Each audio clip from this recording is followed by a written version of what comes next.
Viral video lumba-lumba terdampar di pantai.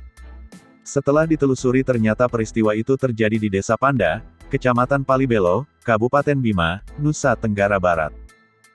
Balai Konservasi Sumber Daya Alam NTB melalui Seksi Konservasi Wilayah 3 Bima yang melakukan penelusuran.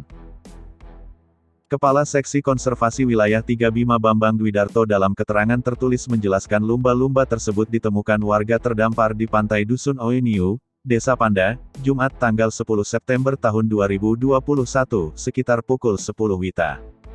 Lumba-lumba ditemukan dalam kondisi sudah mati. Setelah meminta keterangan sejumlah warga, mereka mengaku tidak mengetahui jika mamalia tersebut satwa dilindungi.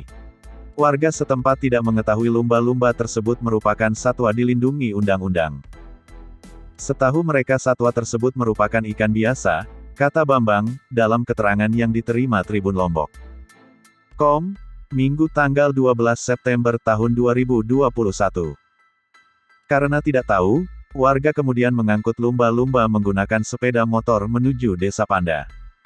Kemudian lumba-lumba itu dipotong-potong oleh warga setempat.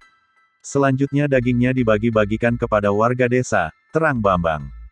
Petugas SKW 3 masih mendapati potongan kepala satwa tersebut dari salah seorang warga desa. Potongan kepala kemudian diamankan untuk kemudian dikuburkan di lingkungan kantor SKW 3.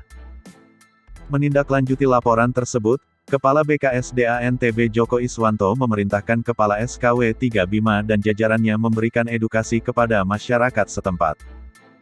Edukasi yang diberikan berupa pemahaman bahwa lumba-lumba yang mati tersebut merupakan jenis satwa dilindungi, katanya.